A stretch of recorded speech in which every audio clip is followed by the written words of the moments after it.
একটি নিষ্পাপ শিশুর জীবন কেড়ে নেওয়ার মূল কি কেবল ৫ লক্ষ টাকা, নাকি এর পেছনে লুকিয়ে আছে আইনের এমন একটি কঠোর ধারা যা অপরাধীদের মনের কাঁপন ধরিয়ে দেবে?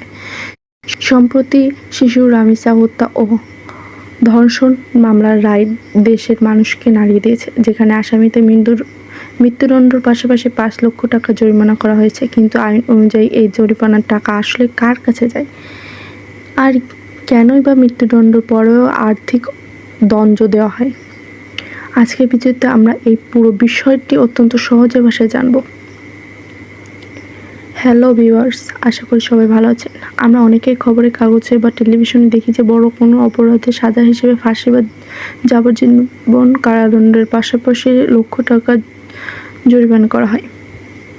যেমন দেখা গেছে যে সম্প্রতি শিশু রামিসা হত্যা মামলার রায়, যেখানে আদালত রামিসার ৫ লক্ষ টাকা জরিমানা করেছে। একজন সচেতন নাগরিক হিসেবে আমাদের জানা উচিত আইনের কোন ধারায় এই জরিমানা করা হয় এবং এই টাকা দিয়ে আসলে কি করা হয়। আজকের ভিডিওতে আমরা নারী ও শিশুর নির্যাতন দমনের আইনের গুরুত্বপূর্ণ বিষয়টি নিয়ে বিস্তারিত আলোচনা করব। আচ্ছা, আপনি কি জানেন বাংলাদেশের আইন অনুযায়ী কোন ধর্ষণ বা হত্যা মামলায় যদি অপরাধীকে মৃত্যুদণ্ড দেওয়া হয়, তাহলে তাকে কেন ৫ লক্ষ বা তার চেয়ে বেশি টাকা জরিমানা করা হয়ে থাকে?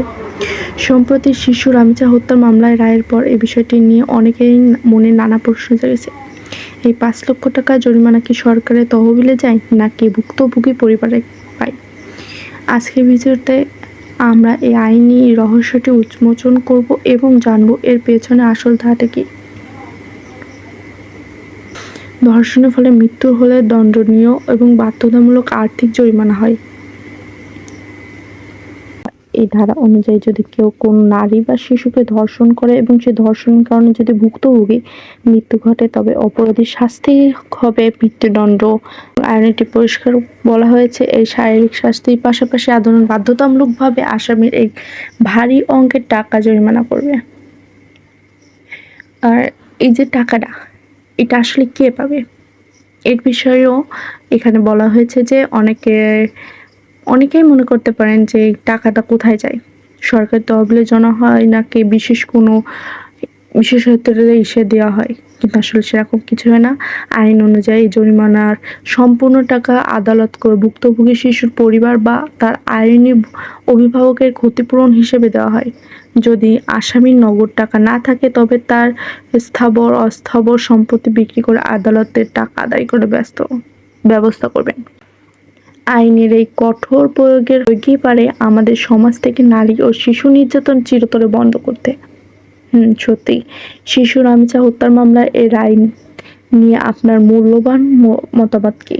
আপনি কি মনে করেন এই ধরনের দ্রুত এবং কঠোর রায় সমাজকে বদলে দিতে পারে? অবশ্যই নিচে কমেন্ট এবং আপনার মতামত জানান। ভিডিওটা ভালো লাগলে লাইক করুন, বন্ধুদের শেয়ার করুন, সচেতনতা বাড়াতে সাহায্য করুন এবং আমাদের চ্যানেলে নতুন থাকলে সাবস্ক্রাইব করতে ভুলবেন না। প্লিজ সাবস্ক্রাইব করবেন কিন্তু। দেখার জন্য পরবর্তী ভিডিওতে ধন্যবাদ।